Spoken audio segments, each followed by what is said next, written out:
स्वागत है आपका सतीश संध्या ब्लॉग पर। गर्मी की छुट्टियां चल रही हैं और हम आज निकले हैं अपने परिवार के साथ लॉन्ग ड्राइव पर। लॉन्ग ड्राइव के लिए हमने टाटा पटंदा वाला रोड चुना है, क्योंकि ये रोड जो है इस पर जब आप आगे बढ़ते हैं तो चारों तरफ जो झारखंड की प्राकृतिक खूबसूरती है वो आपको दिखती है। दलमा पहाड़ दिखता है, तो इस रोड पर आना और लॉन्ग ड्राइव पर जाना और किसी ढाबे पर खाना खाना या चाय पीना, ये एक अलग ही आनंद देता है। तो आज हम इसी रोड पर निकले हैं लॉन्ग ड्राइव के लिए। इसी रास्ते में पड़ता है पंचमुखी हनुमान जी का मंदिर, जो कि पहाड़ों से घिरा हुआ। इसी रोड पर पड़ता है बेलटार चौक। यहाँ से जब आप दाएं घूमेंगे तो ये रोड सीधा आपको उस पंचमुखी हनुमान जी के मंदिर ले जाता है, जो कि पड़ता है आपको नैनझुरी गाँव के नज़दीक। इस चौक पर आपको छोटा मोटा होटल और रिफ्रेशमेंट सेंटर मिल जाता है। हमने यहाँ से पूजा के लिए प्रसाद खरीदा और अब हम जाएंगे आगे। इसी रोड पर 1.5 किलोमीटर आगे बढ़ने पर वो मंदिर पड़ता है।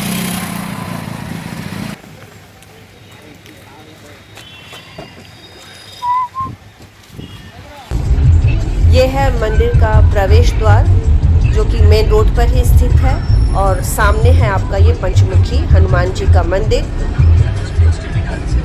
और इस मंदिर का परिसर जो है वो काफ़ी बड़ा है और चारों तरफ से पहाड़ों से घिरा हुआ है।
मंदिर में पूजा करने के बाद हमने मंदिर के चारों तरफ स्थित जो मंदिर का प्रांगण था, मंदिर के कैंपस का एरिया था, उसमें हम लोगों ने समय बिताया।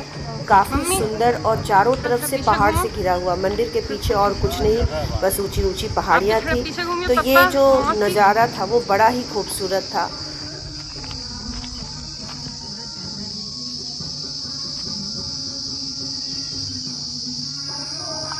फ्लैट है, हम लोग पूरा रास्ता बनाया हुआ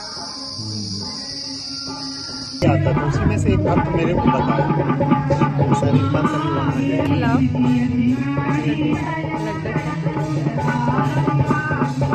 उसको भी बुला लो, उसको भी लड्डू दिखा, लड्डू दबाएगी नहीं आया।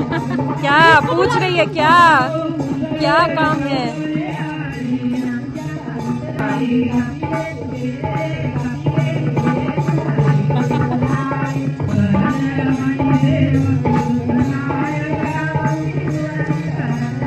उसको चाहिए।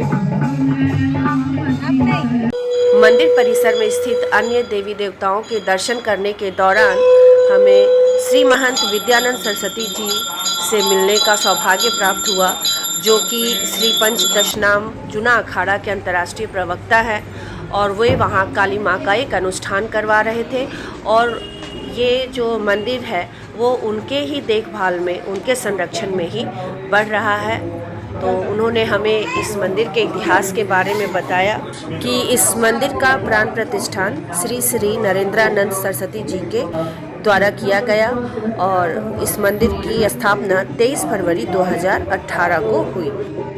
वहाँ के आसपास के बच्चों और लोगों का मंदिर से विशेष लगाव था। बच्चे जो थे वो संस्कृत के मंत्र का उच्चारण बहुत ही अच्छा कर रहे थे और साथ ही भोजपुरी में भजन गा रहे थे।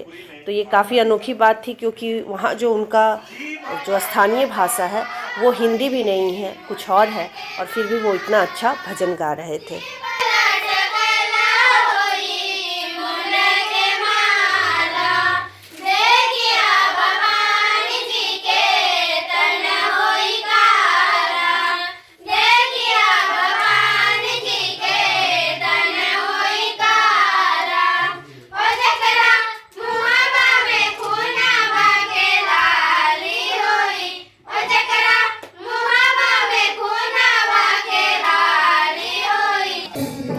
महंत जी से मिलने के बाद हम लोगों ने थोड़ा समय वहाँ और बिताया, क्योंकि वहाँ एक अनुष्ठान चल रहा था और अनुष्ठान के बाद भोग की व्यवस्था थी।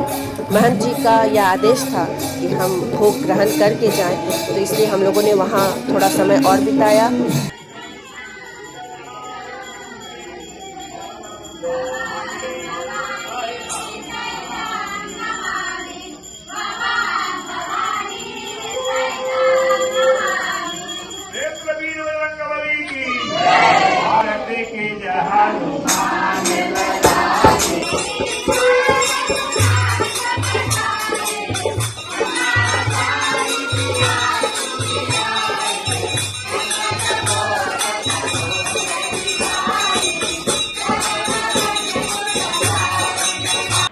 आरती के बाद सभी लोगों के लिए भोग की व्यवस्था थी और गांव के लोग, गांव के बच्चे बड़ा ही श्रद्धापूर्वक लोगों को भोग परस कर खिला रहे थे। भोग में जो खाना परसा गया उसका स्वाद अद्भुत था। जब हम वहाँ से चलने लगे तो वहाँ जितने भी बच्चे थे वो सभी हमारे गाड़ी तक आए और जय सिया राम कहकर हमें विदा किया। इस मंदिर में नवरात्रि के समय विशेष आयोजन किया जाता है। आसपास की जितनी भी गांवें हैं उन सभी की कुंवारी कन्याओं का पूजन किया जाता है। तो मुझे अगर मौका मिला तो अगले नवरात्रि मैं यहाँ दर्शन करने फिर आऊँगी।